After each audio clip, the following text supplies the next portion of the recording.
Australia's colossus of conservative Catholicism, Cardinal George Pell has died, aged 81. It's being reported he died following complications from hip surgery. A divisive figure, Pell had spent the final years of his life living in the Archdiocese of Sydney, over which he once presided as the Archbishop of Sydney, following the High Court's unanimous quashing of his conviction for child sex offences in April 2020. Watch the latest news and stream for free on 7plus. Greater than Australia's most senior Catholic cleric had always maintained his innocence, despite being found guilty by a jury on December 11, 2018, of the 1996 rape of a 13-year-old choirboy and sexual assault of another at St. Patrick's Cathedral, while he was Archbishop of Melbourne. He had been sentenced to 6 years, with a minimum 3 years and 8 months. George Pell in his full regalia as Archbishop in 2008. Credit, Getty. Until he was charged with multiple historical sexual assault offences by Victorian police in June 2017, Pell appeared to have lived a charmed life. He was afforded one of Australia's highest honours, being appointed a Companion of the Order of Australia in 2005. He boasted prime ministers and politicians among his friends, was known as a trusted confidant of Pope Francis and the keeper of the Vatican's purse strings.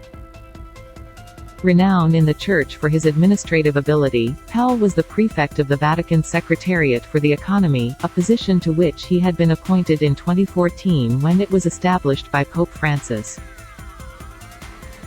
However, he was on leave from 2017, amid the investigation and subsequent court actions over the alleged sex offences. Pell's tenure was not renewed when it expired in early 2019, just months after his conviction. Polarizing throughout his career, Pell was a polarizing figure, whipping progressive Catholics back into conservative line over issues such as contraception, LGBTI rights and the ordination of women. He labeled concerns about global warming as hysterical, and a symptom of pagan emptiness. And, in the midst of the global pedophile crisis engulfing the Catholic Church, described abortion as a worse moral scandal than priests sexually abusing young people. Cardinal George Pell with Pope Benedict XVI and then Prime Minister Kevin Rudd in Sydney at the 2008 World Youth Day Festival. Credit, Mark Baker, AP. Former Prime Minister Tony Abbott has described the Cardinal, who is also a close friend, as a fine human being, and a great churchman. But the Australian reforming Catholic's John Buggy has described him as a rather a nasty man with very few redeeming features. Towering presence. What was never in dispute, however, was the Catholic cleric's towering presence. His imperious sonorous voice, encased in an athletic 190 cm frame, earned him various epithets, including natural leader and innate bully, from an early age. George Pell was born in the Victorian town of Ballarat on June 8, 1941, the son of a non-practicing Anglican publican and an Irish Catholic mother. According to his biographer Tess Livingstone, his childhood was plagued by illness, a recurring throat condition that forced him to endure multiple surgeries. St. Alopius Presbytery in Ballarat, where George Pell and Gerald Ridsdale lived in 1973. Credit, Royal Commission, PR image. He nevertheless grew into a strapping teenager and promising footballer, playing AFL for Ballarat St. Patrick's College First 18 from the age of 15. While a Year 12 student in 1959, he signed up with the Richmond Tigers, but the pull of the priesthood was too strong. I feared and suspected and eventually became convinced that God wanted me to do his work, he said later. He studied for the priesthood at Werribee Jesuit-run seminary Corpus Christi College and was ordained in St. Peter's Basilica in Rome at the age of 25. He spent the next 4 years at Oxford, where he obtained a PhD in church history. Linked to paedophile, Pell's early career in the priesthood included postings in Swan Hill, Ballarat and Melbourne. It was during his stay in the St. Alopius Presbytery in Ballarat East in 1973 that he met notorious paedophile Gerald Ridsdale. That former Catholic priest is still behind bars for the sexual assault of more than 71 child victims over 3 decades. The most recent were revealed in October 2022, when Ridsdale pleaded guilty to 13 more charges relating to the abuse of 2 boys in 1981 and 1982. His total sentence now stands at 39 years for crimes over many years. Pell always denied knowledge of children being abused by Ridsdale in the 1970s.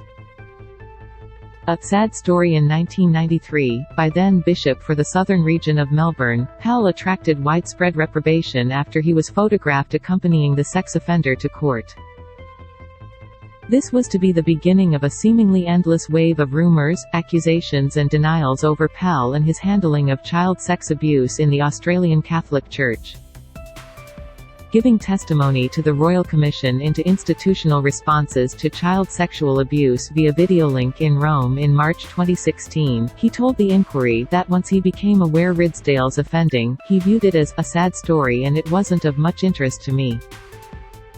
Catholic priest Gerald Ridsdale arriving to his trial in 1993, accompanied by George Pell.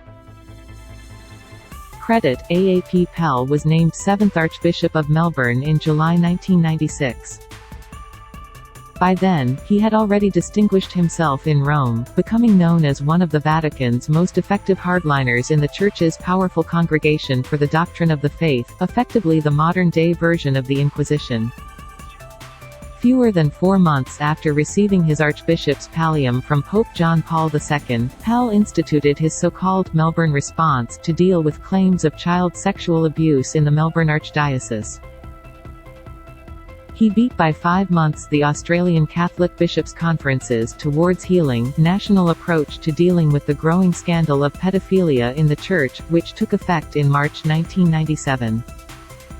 Moved to Sydney. Pell's adherence to strict conservative Catholic doctrine made him the perfect candidate to whip what the Vatican viewed as an increasingly relaxed Sydney Archdiocese into shape. He became Archbishop of Sydney in March 2001. According to the Catholic International Weekly Review, The Tablet, Pell quickly made his mark, establishing campuses of the WA-based Catholic University Notre Dame and supporting an appeal for Australia's first Catholic liberal arts college, Campion College. But controversy continued to dog him. Cardinal George Pell is found guilty in February of child sexual abuse. Credit: AAPA. Year into his Sydney appointment, he was briefly forced to stand aside while the Church investigated accusations by a man claiming he had been sexually abused as a 12-year-old altar boy at a youth camp in 1961 by a young priest he later recognized as Pell. Retired Judge Alec Southwell concluded both parties appeared to be truthful. While not completely cleared, Southwell ruled he was not satisfied that the complaint has been established. As widely expected, Pope John Paul II made Archbishop George Pell a cardinal the following year. Called to Rome in February 2014, Pell reached the pinnacle of an ecclesiastical career a publican's son from Ballarat could hardly have dreamed of.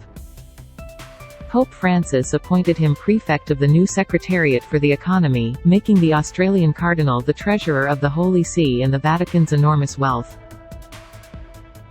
He was widely regarded as the Vatican's third most senior figure after the Pope.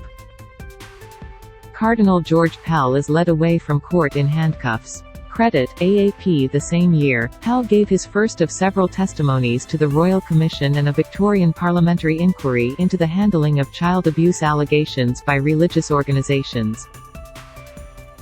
His appearances, according to The Tablet, were marked by unfortunate responses, variously described as insensitive, callous and indifferent. But he also appeared to be softening somewhat, conceding the Church may have been in the past overly legalistic in its dealing with sex abuse survivors. Rumors surfaced preparing for his third appearance at the Royal Commission in February 2016. Rumors began to surface that Australia's most powerful Catholic was himself under investigation for historical child sex abuse offences. 6 months later, Victorian police confirmed the investigation, and in June 2017, George Pell became the world's most senior Catholic to be charged with child sex abuse offences. The images of a cardinal in handcuffs rocked the Catholic world. The Archdiocese of Sydney's plaque of George Pell at St Mary's Cathedral. Credit, AAP. After one trial ended in no verdict, Pell was convicted in December 2018 and then sentenced in February 2019. Later that year, the Court of Appeal of the Supreme Court of Victoria upheld the convictions. But in April 2020 the High Court overturned the conviction and Pell was released from prison after 13 months. After his release, Pell lived quietly in Sydney while writing 3 memoirs titled Prison Journal Volume 1, 2 and 3, detailing his time behind bars.